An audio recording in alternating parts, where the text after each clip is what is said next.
Aujourd'hui est un grand jour, entre mes mains, j'ai le futur du PC gamer. On a découvert ce produit durant la Canton Fair l'année passée et on était complètement choqués. C'est vraiment une toute nouvelle manière d'utiliser un mini PC qui a un 3 en 1, à la fois un PC portable, un mini PC et un PC gamer, c'est ça qui nous intéresse. C'est absolument incroyable. La Canton Fair, c'est le plus grand salon où il y a toutes les présentations des usines chinoises, etc. On y était l'année dernière. D'ailleurs, il y a un vlog qu'on a fait là-bas qui va bientôt sortir. Alors, vrai, Jarod, ça fait longtemps qu'on doit vous sortir la vidéo, mais on a découvert Cadas, qui est la marque du coup de ce mini PC. C'est pas du tout sponsorisé. On leur avait demandé d'envoyer les produits, ils pouvaient pas le faire, donc on les a commandés sur Amazon comme tout le monde. D'ailleurs, ça va nous permettre de comparer le prix, voir si c'est intéressant ou pas. Mais on a trouvé ça tellement révolutionnaire qu'on voulait tester. Cadas, qui est un petit signe aux écharpes tibétains, kata.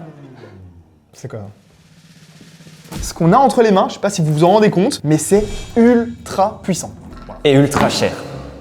Ça, on devait en parler après. On en parlera juste après, mais on a dépensé quelques milliers d'euros. Saperlipopette! Je viens de m'acheter mon tout nouveau PC gamer et je peux même pas changer le fond d'écran. Mais c'est normal, Mathis, tu n'as pas activé Windows. C'est vrai, mais cette vidéo est sponsorisée par GVG Mall et grâce à eux, on va pouvoir activer Windows. Un grand merci à GVG Mall qui est notre partenaire depuis des années. Et pour cette année 2026, on vous rappelle, ils vendent des clés d'activation Microsoft Windows 11 par exemple, Home ou professionnel, et aussi des clés Office. Ici, on a notre produit et notre clé d'activation Windows 11 qui est affichée à ce prix-là, mais on a une réduction de moins 35% spécialement pour vous. Il vous suffit simplement de l'ajouter au panier et c'est disponible pendant toute l'année et de rentrer le code FHVIP pour avoir accès aux 35% de réduction. Tout en majuscule, on applique et on voit que la remise est directement appliquée, c'est magique, c'est beau.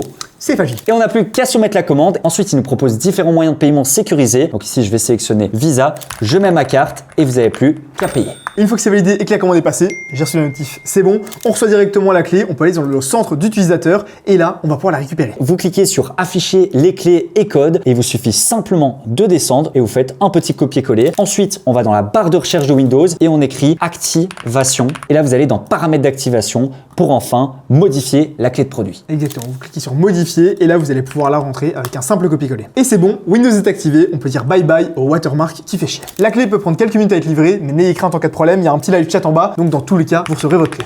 GVG Mall vend aussi des clés d'activation Office et même des jeux, donc n'hésitez pas, dans tous les cas, on vous met tous les liens en description. Merci à GVG Mall et on passe à la vidéo. C'est parti! En fait, ce qu'on va découvrir, c'est un mini PC modulaire C'est ça. qui se construit avec différents blocs, tu vois. On a les 4 blocs ici. Là, on a le Mind at Play, Made for Creating, Mind Dock et le Mind. Voilà, le Mind en gros c'est le mini PC et on va commencer par unboxer ça. Et ensuite le reste, vous allez voir, c'est que des dingueries. La puissance qu'on a à l'intérieur, on a un Ultra 7 255H comme processeur, ce qui est vraiment pas mal pour le form factor, mais surtout qui consomme très peu, c'est intéressant. 64 Go de RAM, 2 Tera de SSD. Et la carte graphique, elle est là. Rien que la mémoire, hein. En ce moment, je pense que ça vaut plus de 1000 euros. 64 Go de RAM, ça vaut combien ça? 800 euros. 2 Tera, ça vaut 300 euros. Oui, c'est cher. Ouais, c'est cher. C'est vraiment en mode Apple, hein, leur packaging. Je laisse faire. Ouais.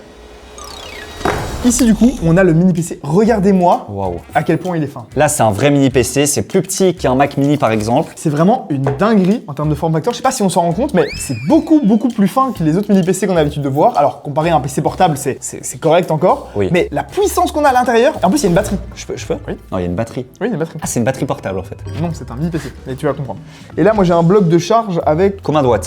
65 watts, pas mal. Par contre, je pense qu'on peut l'allumer. Est-ce qu'il est déjà chargé? Ah, tu crois qu'il s'allume déjà, toi? Normalement, il y a une batterie. Ok, on va le brancher. Ah oui, c'est complet. À niveau connectique, donc on a un port de charge ici, un autre port USB type C, on a un HDMI et on a 2 ports USB. Vous allez voir, tout ça, c'est léger, mais sur les extensions, on peut avoir bien plus que ça. La petite LED s'est allumée. Donc, normalement, il fonctionne. On n'entend rien. Hein. Est-ce qu'on ne brancherait pas un petit écran? Comme ça, on voit déjà... Je vais te chercher ça. Il y en a un là. Ah oui, ça oui. Dans les accessoires. Attends, c'est lequel? Je pense que c'est... Ouais, c'est ça. Mind X Play. Et pour moi, le Play, c'était pour jouer. Ouais. J'avais pas compris. Ouais, moi aussi, C'est parce pas que là, ils mettent créateur et là, ils mettaient play. Ouais. En tout cas, ici, du coup... Ah, c'est pour display. Ah oui, putain, on est con. Ça veut dire écran. Oh là là, on dirait que tu vas sortir un petit gun. C'est hyper quali. On dirait que je vais sortir un petit Glock. Hop. C'est super quali. Hein. Oh là là là. Ah ouais, non, c'est... Par contre, même l'emballage, ils ont pompé Apple, quoi. Ah oui, Ils se sont dit, on va faire le même. On va pas se casser les couilles. Après, comme dirait Picasso, les génies vas-y. copient. Les génies volent. Ou je sais plus quoi.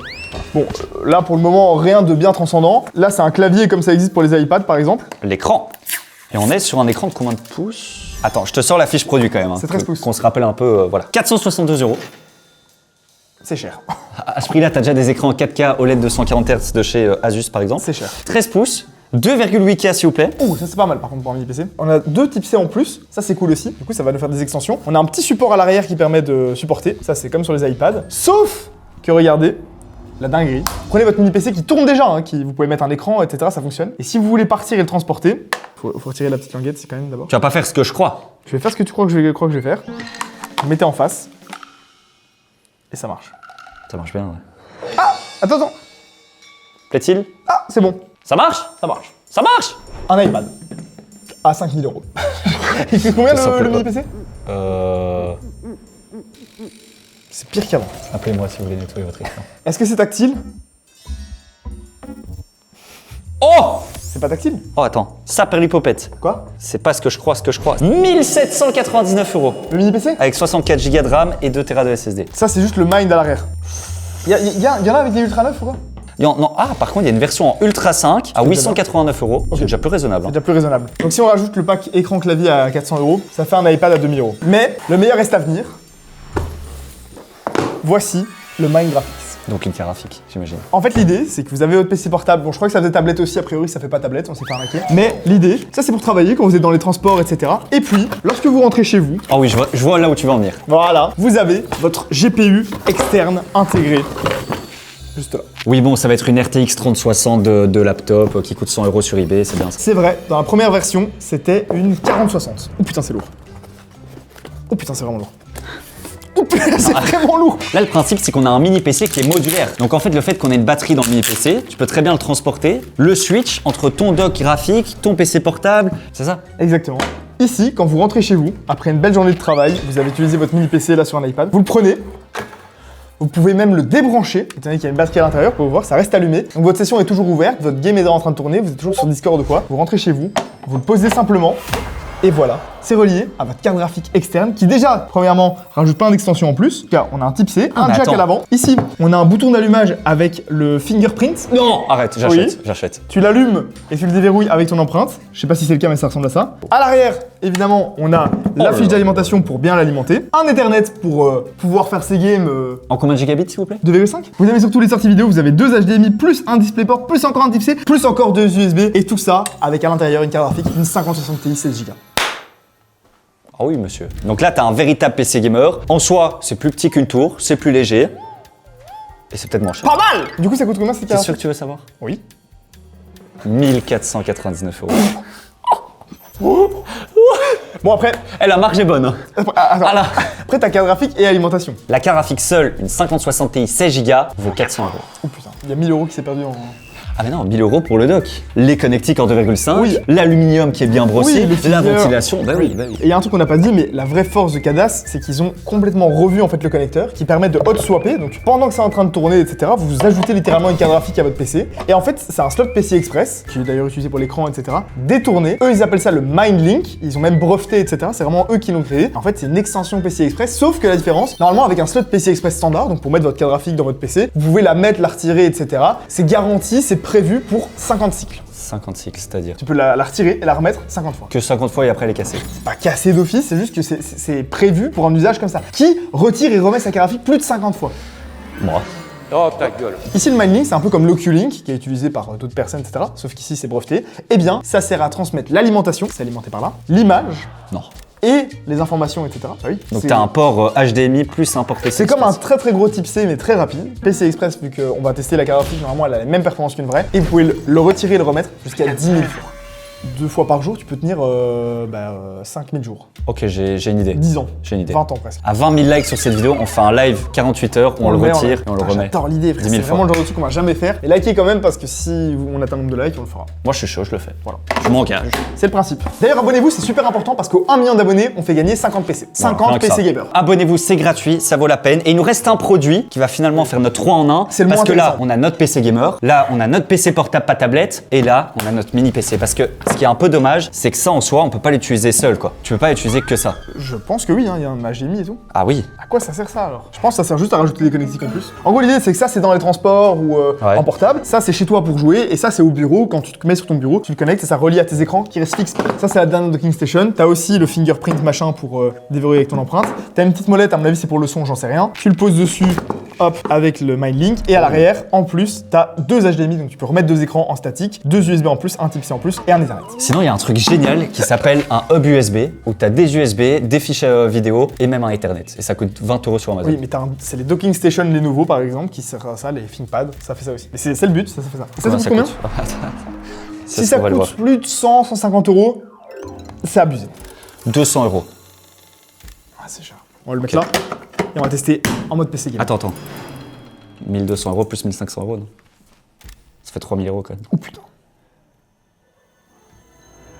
Merde! Pour tester SCADAS Mind, on s'est fait un setup des enfers, 2 écrans, toutes les stations qui sont prêtes et surtout la version PC portable. C'est infâme. Je suis désolé, mais c'est inutilisable quand t'es debout. Je vous le remontre en live. En gros, t'es là, t'as envie d'appuyer dessus, t'appuies, ça se déconnecte. Donc moi j'étais là depuis une demi-heure, le trackpad ne marche plus. C'est vraiment de la merde. Et alors, tu te dis ok, c'est pas grave. Quand tu le transportes, t'as qu'à le folder. Voilà. C'est pas très pratique. En fait, C'est pas foldable. Attends! En iPad, ça marche.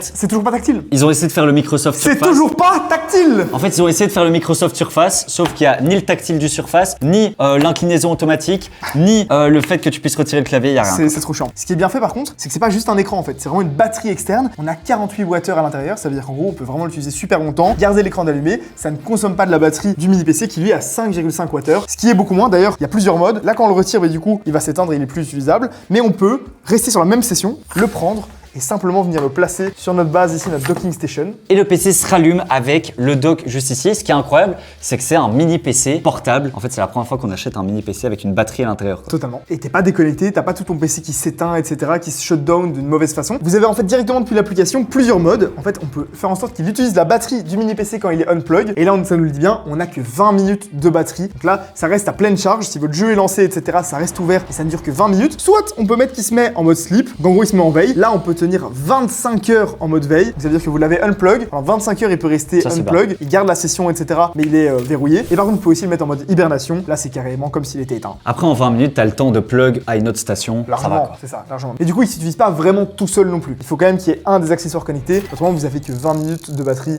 ce qui est pas très intéressant. En vrai, c'est quand même un progrès technologique, c'est quand même une nouvelle manière de travailler. Moi, ça me fait penser vraiment à la Nintendo Switch. Ouais. Quand t'arrives et tu la plug dans son dock pour avoir l'affichage, etc. D'ailleurs, c'est un peu ce qu'on a, sauf que ça coûte 1500 €. T'as déjà pas mal de Switch à ce prix-là. Et là, on a réellement une RTX 5060 Ti. Et d'ailleurs, avec 16 Go de VRAM. Ouais. Donc, on peut jouer à quasi tous les jeux, quoi. Mais d'ailleurs, c'est ce qu'on va faire. Imaginons que là, on était au bureau. On va le retirer de notre docking station et on va le brancher sur notre carte graphique externe pour pouvoir commencer les benchmarks et voir un petit peu qu'est-ce qu'on a comme performance une fois que c'est fixé dessus. Bon, il faut Donc, remettre ça, les écrans du coup. Oui, ouais. oui. C'est logique. Oui. L'idée, évidemment, c'est pas d'avoir la docking station et la grosse carte graphique externe au même endroit. La docking station, c'est au bureau par exemple. L'écran, c'est pour en faire un PC portable et ça, c'est chez vous. Mais ça sert à rien d'avoir les deux l'un à côté de l'autre. Par contre, c'est vraiment pas très clair. Il y a un bouton à l'arrière qu'on n'avait pas vu. Il faut absolument appuyer dessus pour que ça démarre. C'est un peu comme un switch on-off, on dirait. Sauf que c'était déjà allumé. Là, c'est allumé. Il y a le bouton sur le Mind. Il y a encore un bouton ici avec l'empreinte digitale pour déverrouiller. C'est pas très clair. En tout cas, ça marche. C'est bon, ça marche, enfin. Après, ça m'étonnerait qu'on ait les mêmes performances qu'une vraie RTX 5060 Ti de PC fixe. Bon, là, c'est pas une carte graphique de PC portable, hein. Ils la vendent bien comme une RTX 5060 Ti. Elle a le même TDP. Hein. Par contre, ce n'est pas sur le même port PCI Express. Sur un PC classique, c'est un port PCI 4.0 en x16. Là, c'est bien leur propre port propriétaire, donc le MindLink, ils l'appellent, qui est en vrai un PCI x8. Si vous comparez ça à un PC gamer fixe, vous avez les ports complets en x16 sur lesquels vous devez mettre votre carte graphique absolument. Et puis il y a les x8 qui sont un peu moins puissants et qui sont plutôt utilisés pour des cartes externes, de capture ou autre. Ça fait peur quand On même. va voir, on va voir. On mettrait peut-être pas une 5090 sur un x8, mais peut-être qu'avec une 5060 Ti, on aura les mêmes perfs. De toute façon, on a une vraie 5060 Ti ici derrière,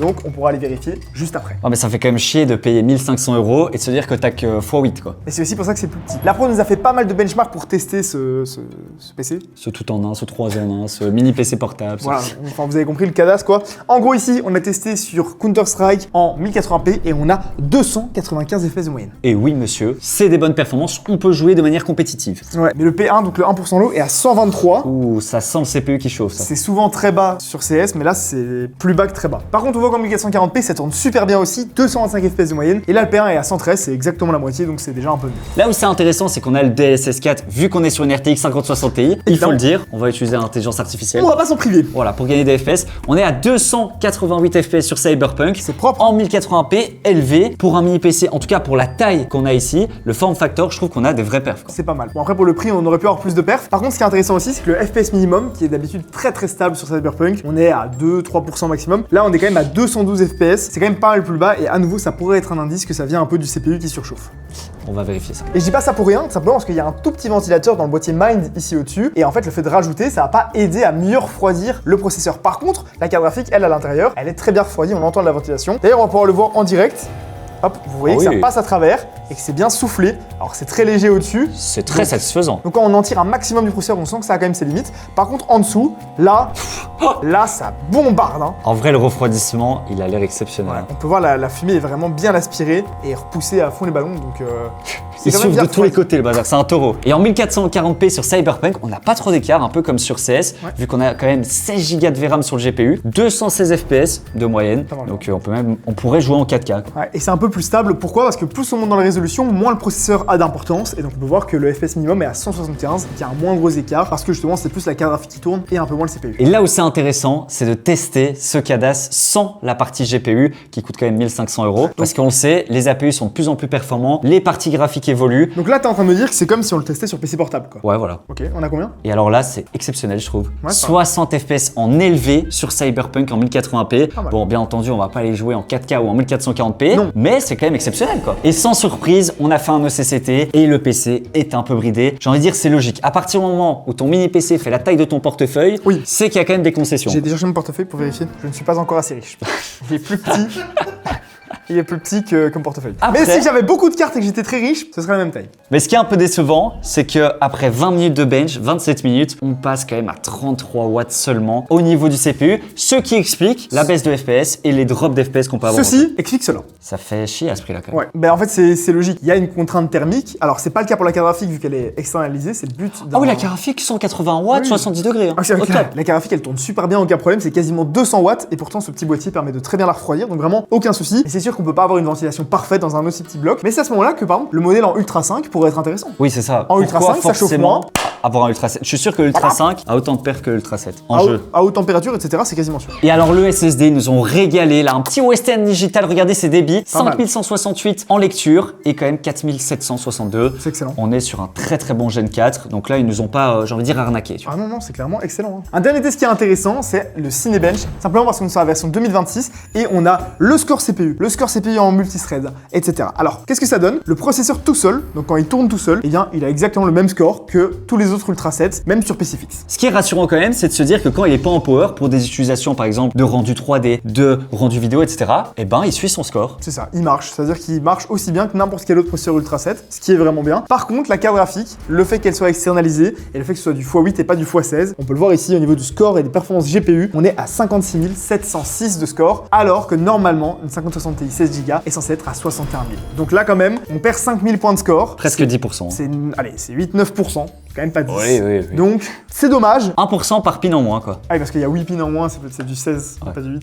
Ok, si tu veux. En tout cas, je trouve que ça reste honnête. Parce que, qu'est-ce qu'on a fait et qu'est-ce qu'on va faire? Eh bien, on a testé avec une vraie 5060 Ti 16 Go externe. On avait reçu un support de carte graphique externe par le youtubeur Guillaume. On avait fait une vidéo où on échangeait des accessoires. Sur la chaîne Mathis Gauthier, allez vous abonner, c'est important. Et là, c'est vraiment l'occasion de le tester. Ça coûte quand même 350 €, il faut se le dire. Et ça fonctionne en fait avec le Thunderbolt 4. C'est ça. Donc, on vient mettre l'USB-C dans le mini PC. Par contre, on n'a pas du tout les mêmes débits de transfert. On est limité à 40 gigabits par seconde. On a pris le câble qui fonctionnait le mieux qu'on avait. C'est pas un vrai Thunderbolt 4, mais c'est un type C Gen 4 qui fait quand même du 240 watts et du 40 gigabits par seconde. Donc, ça devrait être suffisant. Donc, ce qu'on a fait, c'est qu'on l'a branché directement dans le Mine. On l'a retiré de celui-là et on l'a remis dans le dock. Et avec ça, on a pu tester les performances. Donc, normalement, c'est un petit peu moins rapide que le PCI Express 4.0 x8 et on a refait un test de performance. Big up quand même à CADAS qui aurait pu dans le BIOS limiter cette fonctionnalité de GPU externe. Là, en l'occurrence, eh ben, c'est pas 100% propriétaire. Tu pourrais, en vrai, avoir une carte graphique comme ça. C'est ça. Donc, t'es pas obligé d'acheter le bloc externe. Si t'as envie d'utiliser ta carte graphique à toi que t'as déjà, tu peux. Par contre, les performances sont largement moins bonnes. C'est pour ça que les iGPU, moi, je trouve que c'est une énorme arnaque. Même si maintenant, il y a l'Oculink, etc., qui essaye de copier un peu le PCI Express et tout. Et si c'est avec un câble type C en Thunderbolt 4, eh bien, on a beaucoup moins de performance. On a eu 130 FPS. C'est une perte énorme, de près de plus de 100 FPS au en final. 1080p, hein. Et c'est vrai qu'on n'avait jamais testé ce genre d'accessoire. C'est de la merde. Mais ça ne marche pas. Mais donc ça se confirme quand même, CADAS, on fait un très très bon produit. Oui, et même si le bloc externe coûte 1400 € simplement pour une 5060 Ti 16 Go, mine de rien, on a l'alimentation en plus, on a ce bloc du coup de connexion, on a tout ce qui est type C supplémentaire, empreinte digitale, la ventilation, etc. Ce qui fait que c'est pas juste une carte graphique. On a quand même tous les accessoires. Voilà. Donc ça vaut peut-être pas 1400, mais c'est quand même pas mal. Ah, il y a quand même des haut-parleurs. Je pense qu'on en a vu assez par rapport aux performances de ce CADAS. On l'a testé de fond en comble. Alors on pourrait pousser le truc un peu plus lent, mais moi j'ai déjà mon avis. Je trouve que c'est révolutionnaire. Je pense que l'idée, elle est géniale. C'est clairement le futur pour moi du PC. Pourquoi avoir un PC fixe ultra puissant chez soi, un PC portable, un iPad, etc. Alors qu'au final, vous avez déjà un processeur ultra efficace efficaces, ultra performants, chacun dans votre poche. La puce de votre téléphone, alors à part si vous avez un Wiko de 2012, là je peux rien pour vous, Oui. mais normalement si vous avez un téléphone pas trop ancien, vous avez déjà une puissance énorme dans votre poche. Pourquoi ne pas simplement placer votre téléphone à l'arrière d'un écran pour en faire un PC portable ou un iPad, rentrer chez vous et le docker un peu comme une Nintendo Switch pour en faire une console de salon ou un PC de bureau. Pour moi, c'est clairement ça le futur. Je pense que t'es visionnaire, Mathis. Ah, moi, j'ai rien fait, hein, c'est cadasse. Bon, on peut dire que c'est badass. Alors, franchement, il y a de l'idée. Après, niveau finition, etc., moi, je vous conseille vraiment pas de l'acheter pour le moment. Un peu comme chaque nouvelle technologie, les premières versions ne sont jamais les meilleures, ni les moins chères, ni les plus performantes, ni les plus abouties. Si vous aviez envie de l'acheter, attendez encore un peu, parce qu'un jour, vous serez obligé.